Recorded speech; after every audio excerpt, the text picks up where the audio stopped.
Hi అండి, నమస్తే. Welcome back to our channel. నేను మీ సరుని. ఇవాల్టి మన వీడియో వచ్చేసి కచోరీలు అండి. పొంగనాల పెనంలో అయితే కచోరీలు అయితే చేసుకుందామండి. డీప్ ఫ్రై లేకుండా మనమైతే ఈజీగా 1 స్పూన్ ఆయిల్ వేసుకొని అయితే కచోరీలు అయితే చాలా అంటే చాలా ఈజీగా చేసుకోవచ్చు. పిల్లలకు కూడా 100% నచ్చుతుంది. తప్పకుండా ఒక్కసారి చేయించుకున్నారనుకోండి మళ్ళీ మళ్ళీ అడిగి మరీ చేయించుకుంటారు. అంత బాగుంటాయండి ఈ కచోరీలు అయితే. ఇప్పుడైతే మనం ప్రాసెస్లోకి వెళ్ళే ముందు అయితే మీరు తప్పకుండా ట్రై చేయండి. మీకు ఎలా వచ్చిందో నాకు కామెంట్ సెక్షన్లో తెలియచేయండి. ఇక్కడ నేను ఒక బౌల్ అయితే తీసుకున్నాను. అందులోకి అయితే 1 కప్పు దాకా అయితే రైస్ ఫ్లోర్ అయితే తీసుకుంటున్నానండి. అలాగే అదే కప్పుతో అయితే అరకప్పు దాకా సోజీ రవ్వను అయితే తీసుకుంటున్నాను. అలాగే 4 లేదా 3 టీ స్పూన్ల ఆయిల్ అయితే వేసుకొని మొత్తం కలిసేలాగా అయితే కలుపుకోవాలి. ఇప్పుడు కొద్దిగా నీళ్లు వేసుకొని మనం చపాతీ పిండి ఎలా తడిపి పెట్టుకుంటామో అదే విధంగా అయితే తడిపి పక్కన ఉంచుకోవాలి.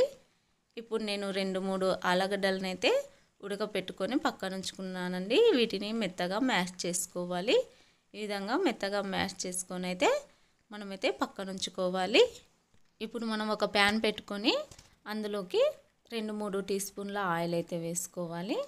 ఆయిల్ బాగా హీట్ అయిన తర్వాత కొన్ని జీలకర్ర ఆవాలు వేసుకోవాలి.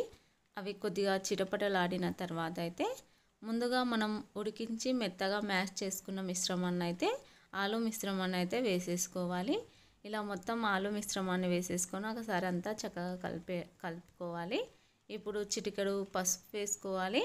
అలాగే 1/2 టీ స్పూన్ దాకా అయితే కారం వేసుకోవాలి. కొద్దిగా రుచికి సరిపడా కొద్దిగా సాల్ట్ వేసుకోవాలి. ఇప్పుడు అన్నీ కలిసేలాగా మొత్తం అయితే కలుపుకోవాలి. ఇలా మొత్తం అన్నీ కలిసేలాగా కలుపుకున్న తర్వాత 1/2 టీ స్పూన్ దాకా అయితే మనం ఇక్కడ ధనియా పౌడర్ వేసుకుంటున్నామండి.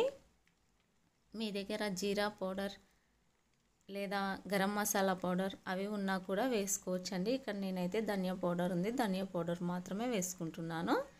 ఇప్పుడు స్టవ్ ఆఫ్ చేసుకుని ఆ మిశ్రమాన్ని పక్కన ఉంచుకుందాం. ఇప్పుడు మనం ముందుగా తడిపి పెట్టుకున్న పిండిని అయితే ఈ విధంగా కొద్దిగా తీసుకొని మనం పూరి చపాతీని ఎలా అయితే స్ప్రెడ్ చేసుకుంటామో అదే విధంగా మొత్తం అయితే స్ప్రెడ్ చేసుకోవాలి.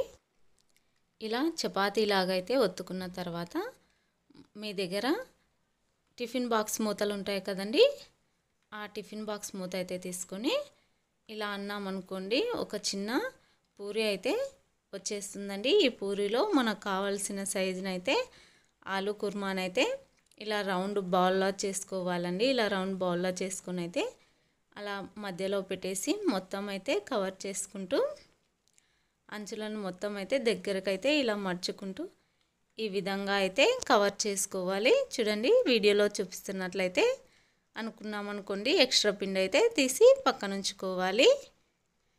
ఇదే విధంగా అన్ని కచోరీలను అయితే చేసి పక్కన ఉంచుకోవాలి. చూడండి ఒక ప్లేట్ తీసుకొని ముందుగా చేసి పెట్టుకున్న కచోరీలకైతే కొద్దిగా నీళ్ళు అయితే పూసుకోవాలి. తడి చేత్తో అన్నామనుకోండి చక్కగా నువ్వులు అయితే వాటికి చక్కగా అయితే అంటుకుంటాయండి. ఇప్పుడు ప్యాన్ పెట్టుకొని ప్యాన్లో నూనె పోసుకొని నూనె హీట్ అయిన తర్వాత మనం ముందుగా చేసి పెట్టుకున్న కచోరీలను అయితే పెట్టేసుకోవాలి. వీటిని గోల్డ్ కలర్ వచ్చే వరకు అయితే చక్కగా మంట మీడియం టు హై ఫ్లేమ్లో ఉంచుకుంటూ చక్కగా ఎర్రగా అయితే కాల్చుకోవాలి. ఈ విధంగా అయితే నేనైతే ఈ విధంగా కాల్చుకున్నానండి. ఇప్పుడు మనం ఒక సర్వింగ్ ప్లేట్ తీసుకొని వేడిగా సర్వ్ చేసుకోవచ్చు. దీంట్లోకి ఎటువంటి చట్నీ కూడా అవసరం లేదండి. చూడండి నాకైతే ఈ విధంగా వచ్చాయండి. పిల్లలకైతే చాలా అంటే చాలా ఇష్టంగా తింటారండి. పిల్లలకు చాలా బాగా నచ్చుతాయి. 100% నచ్చుతుందండి. మీరు తప్పకుండా ట్రై చేయండి. మీకు ఎలా వచ్చిందో నాకు కామెంట్ సెక్షన్లో కామెంట్ చేయండి. అలాగే మన ఛానల్ని ఎవరైనా ఫస్ట్ టైం చూస్తున్నట్లయితే మన ఛానల్ని సబ్స్క్రైబ్ చేసుకోండి ఇలాంటి వీడియోస్ కోసం.